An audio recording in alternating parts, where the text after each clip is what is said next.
സുഹൃത്തുക്കളെ, ഇപ്പോൾ ഏറ്റവും വലിയ വിവാദമായിട്ടിരിക്കുന്ന ഒരു കാര്യം ഈ ക്ഷേമ പെൻഷൻ വിതരണവുമായി ബന്ധപ്പെട്ടാണ്. മേഴ്സസ് ബെൻസ് കാറുള്ളവർക്ക് ക്ഷേമ പെൻഷൻ കൊടുത്തു, അതേപോലെ തന്നെ AC വീട്ടിലുള്ളവർക്ക് ക്ഷേമ പെൻഷൻ കൊടുത്തു എന്നുള്ളതാണ്. ഞാൻ പറഞ്ഞത് സർക്കാർ ചെയ്യുന്നത് നല്ല കാര്യമാണെന്നുള്ള അഭിപ്രായം. അത് ഉചിതമായ തീരുമാനമാണ്, അവർക്ക് കൊടുക്കേണ്ടതാണ്. അതിൻ്റെ വിശദാംശങ്ങളിലേക്ക് വരാം. നമുക്കറിയാം, എന്നെ സംബന്ധിച്ചിടത്തോളം കഴിഞ്ഞ എൻ്റെ ഒരു ഓർമ്മയിലുള്ള മുഖ്യമന്ത്രിമാരെന്ന് പറയുമ്പം ഒന്ന് 87 ഞാൻ 4ാം ക്ലാസ്സിൽ പഠിക്കുമ്പോഴാണ് നായനാർ മുഖ്യമന്ത്രിയാവുന്നു.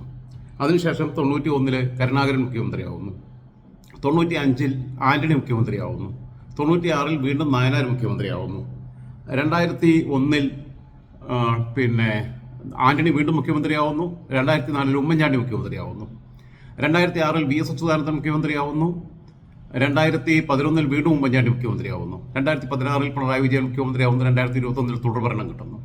ഞാൻ കണ്ടിട്ടുള്ള ഇത്രയും മുഖ്യമന്ത്രിമാരിൽ എടുത്തു നോക്കിക്കഴിഞ്ഞാൽ എൻ്റെ അനുഭവത്തിലുള്ള, കാരണം എനിക്ക് ബാക്കിയുള്ളവരെ കുറിച്ചൊന്നും അറിയില്ലല്ലോ, മറ്റുള്ളതൊക്കെ നമ്മൾ പറഞ്ഞു കേട്ടുള്ള അറിവല്ലേ ഉള്ളൂ.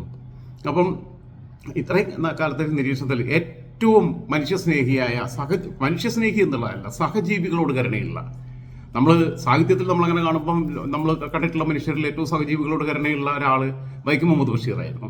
വൈക്കം മുഹമ്മദ് ബഷീർ കൊതുകിനെ പോലും നോവിക്കാതിരുന്ന, ഉറുമ്പിനും ചതലിലും പോലും മരുന്നടിക്കാതിരുന്ന, പാമ്പിനെ വന്നപ്പോൾ സഖാവ് മൂർഖൻ എന്ന് വിളിച്ച വൈക്കം മുഹമ്മദ് ബഷീർ, സ്വന്തം പുസ്തകത്തിന്റെ അവസാനത്തെ കോപ്പി ഒരാട് തിന്നെ മാടിന് വിശന്നിട്ടല്ലേ എന്ന് ചിന്തിച്ച വൈക്കം മുഹമ്മദ് ബഷീർ, എൻ്റെ ഒരു തുള്ളി ചോരയല്ലേ കൊതുകെടുക്കുന്നുള്ള, അതിന് വിശന്നിട്ടല്ലേ എന്ന് എഴുതിയിട്ട് അതിനെ അടിച്ചു കൊല്ലാതെ ആ ചൊറിച്ചിൽ അനുഭവിച്ചു നിന്ന വൈക്കം മുഹമ്മദ് ബഷീർ.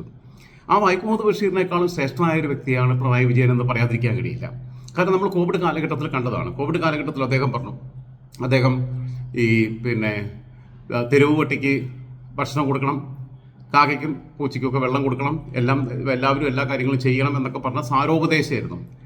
TP ചന്ദ്രശേഖരനെ വെട്ടിക്കൊല്ലണം പറഞ്ഞതിനെ കുറിച്ചൊന്നും വേണ്ടിയിട്ടില്ല, അത് വേറെ കാര്യം. പക്ഷേ ബാക്കിയുള്ള കാര്യങ്ങളെല്ലാം ഇങ്ങനെയുള്ള ഇപ്പം കൃപേഷിനെ ശരശാലിനെയും കൊന്ന കേസിൽ CBI അന്വേഷണം വേണ്ട എന്ന് പറയുന്നതിൻ്റെ പിന്നിലുള്ള ഔചിത്യബോധവും എനിക്ക് മനസ്സിലാവുന്നില്ല. യുക്തിഭദ്രതയൊന്നും ഇല്ലാന്നുണ്ടെങ്കിലും ഇദ്ദേഹം അങ്ങനെയൊക്കെ പറഞ്ഞിട്ടുണ്ട്. അദ്ദേഹത്തിൻ്റെ ഒരുപാട് ക്വാളിറ്റികളുണ്ട്. അദ്ദേഹം എന്തായിരുന്നാലും പേപ്പട്ടി വന്നു കഴിഞ്ഞാൽ പേപ്പട്ടിയെ കെട്ടിപ്പിടിക്കണമെന്ന് പറയാതിരുന്നത് ഭാഗ്യം. പേപ്പട്ടി കടിച്ചാലും എന്താ, മനുഷ്യനല്ലേ കടിക്കണേ എന്നുള്ളതുകൊണ്ട്. അപ്പോൾ എന്തായിരുന്നാലും അദ്ദേഹം എന്താ വെച്ചാൽ വളരെ ഞാൻ പറഞ്ഞല്ലോ, മൃഗസ്നേഹിയാണ്, സഹജീവികളോട് സ്നേഹമുണ്ട്, മരപ്പട്ടികളെ തീറ്റിപ്പറ്റി വളർത്തുന്ന ആളാണ്, മരപ്പട്ടികൾക്ക് വേണ്ടിയിട്ട് ക്ലിഫ് ഹൗസിൻ്റെ മച്ചിൻപുറം മുഴുവൻ വിട്ടുകൊടുത്ത ആളാണ്. അതായത് സ്വന്തം ഔദ്യോഗിക വസതിയുടെ മേൽത്തട്ട് ഒരു നില മരപ്പട്ടികൾക്ക് വേണ്ടിയിട്ട് വിട്ടുകൊടുത്ത ലോകത്തിലെ ആദ്യത്തെ ഭരണാധികാരിയാണ്. അങ്ങനെ മൃഗസ്നേഹം. അത് മാത്രമല്ല, കൗ പൊളിറ്റിക്സിന്റെ ഭാഗമായി ഉത്തരേന്ത്യയിൽ CPM വളർത്തണം എന്നുള്ള ലക്ഷ്യത്തോടു കൂടിയിട്ട് അദ്ദേഹം പശുപരിപാലനം തുടങ്ങിയിട്ടുണ്ട്. നല്ല ഗോപാലകനാണ്. പക്ഷേ പശുവിന് വേണ്ടിയിട്ടുള്ള തൊഴുത്തൊക്കെ ഉണ്ടാക്കിയതൊക്കെ വലിയ ലക്ഷറി ആയിട്ടുള്ള തൊഴുത്തൊക്കെ ഉണ്ടാക്കിയിട്ടുള്ളത്. അങ്ങനെ പശുപരിപാലനം നടത്തുന്നുണ്ട്. അതുകൊണ്ട് മോദിജിയുടെയും ഒരു പ്രീതി പിടിച്ചു പറ്റും, RSSന്റെയും പ്രീതി പിടിച്ചു പറ്റും. കാരണം എന്താ വെച്ചാൽ ഇത്രയും നന്നായിട്ട് കൗ പൊളിറ്റിക്സ് കൈകാര്യം ചെയ്യുന്ന ഈ കൗ ബെൽറ്റിൽ, പ്രത്യേകിച്ച് ഉത്തരേന്ത്യയിൽ CPMന്റെ എൻട്രിക്കുള്ള എല്ലാം വലിയ സാധ്യതകൾ ഉണ്ടാവാനുള്ള ഇതുണ്ട്. അപ്പോൾ എന്തായിരുന്നാലും ഞാൻ പറയണത്, പുള്ളി കുറച്ചു കാലം കൂടി ഭരിക്കുകയാണെന്നുണ്ടെങ്കിൽ തെരുവ് പട്ടികൾക്ക് വരെ റേഷൻ കട വഴി ഭക്ഷണ കിറ്റ് നൽകുന്ന സംവിധാനം വരെ ഏർപ്പെടുത്താൻ സാധ്യതയുണ്ട്. അപ്പം തെരുവ് കുട്ടികൾക്ക് ആധാർ കാർഡ്, വോട്ടേഴ്സ് ലിസ്റ്റിൽ വേണമെങ്കിൽ പേര്, അങ്ങനെയൊക്കെ ഇടാനുള്ള സാധ്യതയുണ്ട്. എന്തായിരുന്നാലും ഇദ്ദേഹത്തിൻ്റെ സാരോപദേശം കോവിഡ് കാലഘട്ടത്തിൽ ഭയങ്കര രസകരമായിരുന്നു. ശൈലജ ടീച്ചർ ആരോഗ്യവകുപ്പ് മന്ത്രി എന്നുള്ള രീതിയിൽ എല്ലാ ദിവസവും വന്ന് കൃത്യമായി കാര്യങ്ങൾ അപ്ഡേറ്റ് ചെയ്തുകൊണ്ടിരുന്നപ്പം എന്താണ് വേർ ഡു ബി സ്റ്റാൻഡ് എന്നുള്ള സ്റ്റാറ്റസ് അപ്ഡേഷനായിരുന്നു നടത്തിക്കൊണ്ടിരുന്നത്. ഓരോ ദിവസത്തെയും സ്ഥിതി, എവിടെയൊക്കെ എത്ര കേസുകൾ റിപ്പോർട്ട് ചെയ്തു, എന്തൊക്കെയാണ് എങ്ങനെയാണ് കാര്യങ്ങൾ എന്നുള്ളത്. അത് കണ്ടപ്പോൾ പുള്ളിക്ക് മനസ്സിലായി ഇത് നല്ല സ്കോപ്പാണ്. കാരണം ഒരു പരസ്യം കൊടുക്കണമെങ്കിൽ, PR വർക്കിൻ്റെ ഭാഗമായിട്ടൊരു പരസ്യം ഒരു ദൃശ്യമാധ്യമത്തിൽ കൊടുക്കണമെന്നുണ്ടെങ്കിൽ, അല്ലെങ്കിൽ പത്രമാധ്യമത്തിൽ കൊടുക്കണമെന്നുണ്ടെങ്കിൽ എത്രയോ ലക്ഷം ചെലവഴിക്കണം. ഇത് 1 മണിക്കൂർ നേരം. കാരണം മനുഷ്യൻ പുറത്തിറങ്ങണില്ല, ചായക്കട തുറക്കണില്ല, ബാർബർ ഷോപ്പ് തുറക്കണില്ല, ഒന്നും തുറക്കണില്ല. വർക്ക് ഫ്രം ഹോമാണ്, ആൾക്കാർ ജോലിക്ക് പോകുന്നില്ല. അപ്പോൾ എപ്പോഴും ആൾക്കാർ എന്താ വെച്ചാൽ വൈകുന്നേരം ആകുമ്പോൾ ഭീതിയോടുകൂടി കാത്തിരുന്ന സമയമാണ്. ഈ H1N1 ഒക്കെ വന്ന സമയത്തുള്ള പോലെ തന്നെ ഭീതിയോടുകൂടി കാത്തിരുന്ന സമയം. അപ്പോൾ എന്താ വെച്ചാൽ എന്താണ് നമ്മുടെ ചുറ്റും സംഭവിക്കുന്നത് എന്നുള്ള വിവരങ്ങൾ അറിയാൻ പറ്റുന്നില്ല. പരസ്പരം ഗ്യാതറിംഗ് ഇല്ല, അയലോകത്തേക്ക് പോകുന്നില്ല, ചായക്കടയിൽ പോകുന്നില്ല. അപ്പോൾ ഒരു വിവരങ്ങളും അറിയുന്നില്ല. അപ്പോൾ ഇത് അറിയുന്നതെന്ന് വെച്ചാൽ വൈകുന്നേരത്തെ ഈ 6 മണി തൊട്ട് 7 മണി വരെ, അതോ 7 മണി തൊട്ട് 8 മണി വരെയുള്ള ഈ കലാപരിപാടിക്കകത്താണ്. അപ്പോൾ ഇതിൻ്റെ കണക്കുകളൊക്കെ പറയുമ്പോൾ പുള്ളിക്ക് എന്താ വെച്ചാൽ 1 മണിക്കൂർ നേരം ഈ 3.5 കോടി ജനങ്ങളെ 5 പൈസ മുടക്കാതെ പുള്ളിയുടെ മുഖം കാണിച്ച് പരസ്യം നടത്താനുള്ള ഒരു അവസരമായിട്ട് വിനിയോഗിച്ചിരുന്നു. പുള്ളി പശുവിനെ വളർത്തിയ പോലെ തന്നെ ഞാനും പശുവിനെ വളർത്തിയിട്ടുണ്ട്. ഞാൻ പശുവിനെ വളർത്തിയപ്പോൾ പക്ഷേ 45 ലക്ഷത്തിൻ്റെ തൊഴുത്തൊന്നും ഉണ്ടാക്കിയിട്ടില്ല. അത് മാത്രമല്ല ഈ പിന്നെ ഫസ്റ്റ് ഫ്ലോറിലേക്ക് ലിഫ്റ്റ് ഉണ്ടാക്കിയ ചിലപ്പോൾ ഒരു പക്ഷേ ലോകത്തിലെ ആദ്യത്തെ ഭരണാധികാരി പുള്ളി തന്നെയായിരിക്കും എനിക്ക് തോന്നുന്നത്. ഫസ്റ്റ് ഫ്ലോറിലേക്ക് ഒരു 2 ഫ്ലോറൊക്കെ 3 ഫ്ലോറൊക്കെ ഉണ്ടെങ്കിൽ നമുക്ക് മനസ്സിലാക്കാം. ഫസ്റ്റ് ഫ്ലോറിലേക്ക് ലിഫ്റ്റ് ഉണ്ടാക്കുക, ആ ലിഫ്റ്റിന് 25 ലക്ഷം എന്താ ചിലവായി എന്നൊക്കെ പറഞ്ഞു കേൾക്കണേ. എന്താ സത്യം നമുക്കറിയില്ല. ഓക്കെ, പത്രങ്ങൾ റിപ്പോർട്ട് ചെയ്തതാണ്. അപ്പം ഞാൻ പശുവിനെ വളർത്തിയിട്ടുണ്ട്, 10 പശുവിനെ വളർത്തിയിട്ടുണ്ട്. 10 പശുവിനെ വളർത്തിയപ്പോൾ നമ്മൾ ചെറിയൊരു തട്ടിക്കൂട്ടിയ തൊഴുത്തിലാണ് വളർത്തിയത്. പശു ഉണ്ടായിരുന്നു, പോത്തുണ്ടായിരുന്നു, ആടുണ്ടായിരുന്നു, മീൻകുളം കുഴിച്ച് മീനുണ്ടായിരുന്നു. അതേപോലെ തന്നെ ഞാൻ പാട്ടത്തിന് പിന്നെ സ്ഥലം എടുത്തിട്ട് നെൽകൃഷി നടത്തിയിട്ടുണ്ട്. എനിക്ക് നെൽകൃഷിയുടെ ABC അന്ന് അറിയില്ല, പക്ഷെ ഇന്ന് എനിക്ക് വിതയ്ക്കാൻ അറിയാം, കൊയ്യാൻ അറിയാം, ഞാറ് നടാൻ അറിയാം, ഒക്കെ അറിയാം, മെതിക്കാൻ അറിയാം. ഇതെല്ലാം ചെയ്തിട്ടുണ്ട്. കാരണം ഒരു സമയം ഒരു ഘട്ടത്തിൽ ഞങ്ങൾക്ക് കൊയ്യാൻ ആളെ കിട്ടാതെ വന്നു. കൊയ്ത്ത് പിന്നെ കൊയ്യാൻ നാട്ടിലെ ആളെ കിട്ടാനില്ല, കൊയ്ത്ത് യന്ത്രവും കിട്ടിയില്ല. അപ്പം ഞാൻ എൻ്റെ നാട്ടിലുള്ള കരീംഖാന്ന് പറയും, 74 വയസ്സുണ്ട്, പുള്ളിയും ഒക്കെ കൂടിയിട്ട് ഫോൺ അടിക്കുന്നു. അവരെല്ലാം കൂടിയിട്ട് പിന്നെ ആള് എന്നെ കൊയ്യാൻ പഠിപ്പിച്ച് അവരും കൂടി വന്നിട്ടാണ് ഞങ്ങൾ കൊയ്തെടുക്കുന്നത്. കാരണം ഇല്ലെങ്കിൽ ഈ നെല്ല് കേടുവന്നു പോകും. അങ്ങനെ അതേപോലെ വിതയ്ക്കാൻ പഠിപ്പിച്ചതും കരിയമൊക്കെയാണ്. അതേപോലെ വരമ്പ് കെട്ടാനൊക്കെ പഠിപ്പിച്ചത്, വരമ്പ് കെട്ടിയതും ഒക്കെ കളപറിക്കലും ഒക്കെ നടത്തിയിരുന്നത് ഞാനും ദിവാകരേട്ടനും കൂടിയിട്ടാണ്. പിന്നെ അതേപോലെ തന്നെ നടാൻ പഠിപ്പിച്ചത് ഒരു പ്രഭാകരേട്ടൻ, അദ്ദേഹത്തിന് പങ്കുണ്ടായിരുന്നു. കാരണം ഇടയ്ക്ക് ഒഴിവുള്ള സ്ഥലത്ത് ഞങ്ങൾ ബാക്കിയുള്ളടത്ത് പറിച്ച് നട്ടു, അല്ലാതെ ഞാറ് പിന്നെ ഞങ്ങൾ വിതയ്ക്കുകയാണ് ചെയ്തിരുന്നത്. അപ്പോൾ നെല്ല് അറിയാം. ഇദ്ദേഹം തെങ്ങേറ്റക്കാരൻ്റെ മകനാണെന്ന് പറയുന്നുണ്ട്. ഇദ്ദേഹത്തിന് തെങ്ങ് കയറാൻ അറിയുമെന്ന് എനിക്കറിയില്ല, പക്ഷെ എനിക്കറിയാം. തളപ്പിട്ട് അത് ഈ കാലില പിന്നെ എനിക്ക് പിന്നെ മറ്റേ തുളപ്പില്ലാത്തതുകൊണ്ട് തോർത്തുമുണ്ട് കെട്ടിയിട്ടായിരുന്നു, കയറ് വെച്ചിട്ടല്ല, തോർത്തുമുണ്ട് കെട്ടിയിട്ട് കയറി കരിക്കിടാൻ വേണ്ടിയിട്ട് കയറുമായിരുന്നു തെങ്ങിൽ. അതുമാത്രമല്ല, പിന്നീട് മെഷീൻ വന്നപ്പോൾ മെഷീൻ വെച്ചിട്ട് തെങ്ങി കയറാൻ അറിയാം. തേനീച്ച വളരെ ചെറിയ പ്രായത്തിലെ തേനീച്ചയായിട്ട് നന്നായിട്ട് ഇടപെട്ട് തേനീച്ചയുടെ പുത്ത് ഒരുപാട് കൊണ്ടിട്ടുണ്ട്.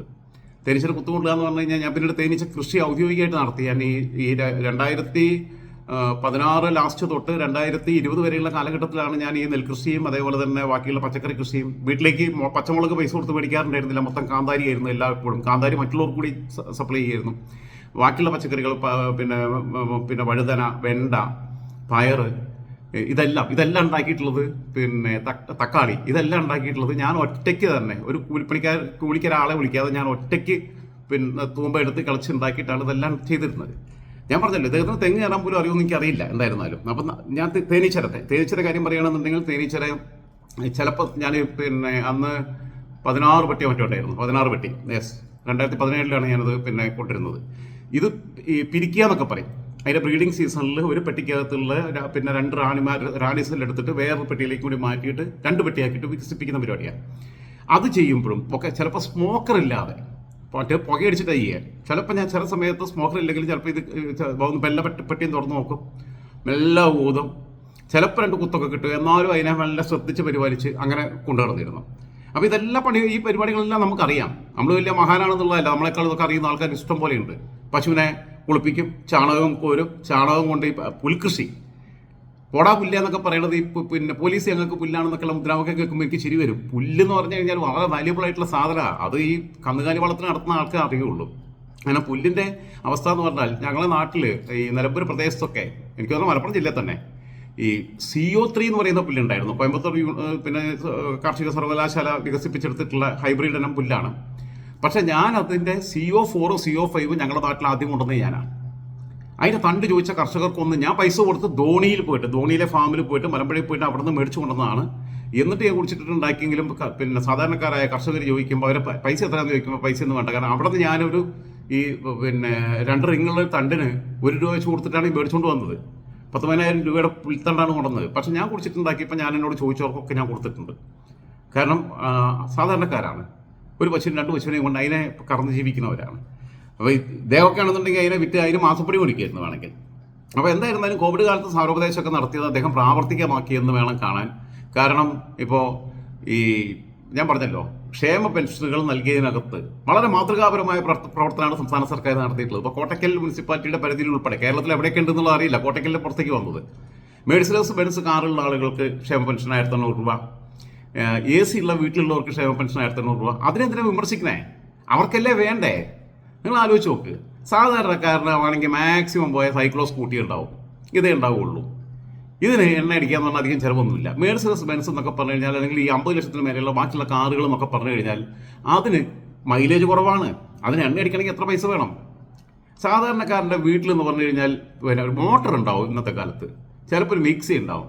ഈ ഫ്രിഡ്ജും AC യും ഇതൊന്നും ഇല്ലാത്ത, വാഷിംഗ് മെഷീൻ ഒന്നും ഇല്ലാത്ത നൂറുകണക്കിന് വീടുകൾ സാധാരണക്കാരുള്ളത്.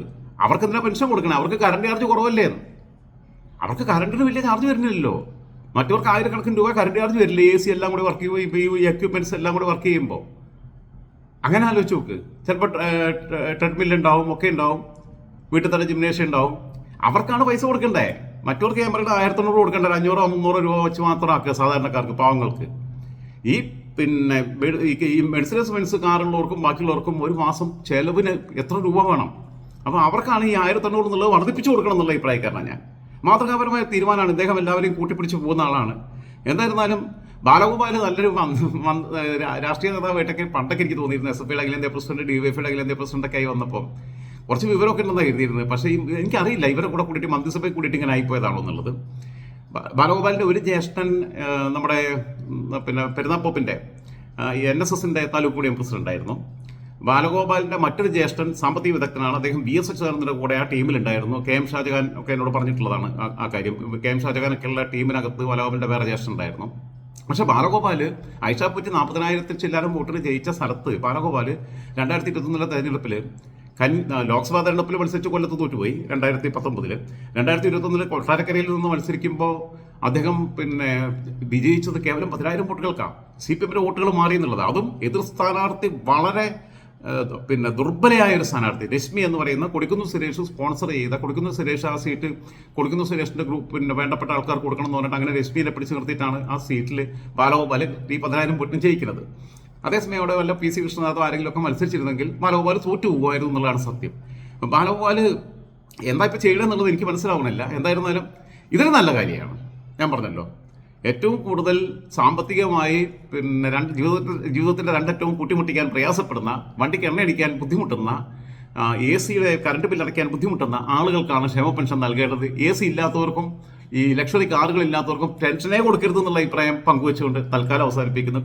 പിന്നെ പിണറായി വിജയന് എല്ലാവിധ അഭിവാദ്യങ്ങളും അർപ്പിക്കുകയാണ്. കാരണം ഇത്രയും മനോഹരമായ ചില നീക്കങ്ങൾ കേരള സംസ്ഥാനത്തിനകത്ത് നടക്കുന്നത് എന്നുള്ളത് രാജ്യത്തിന് തന്നെ, ലോകത്തിന് തന്നെ മാതൃകയാണ്.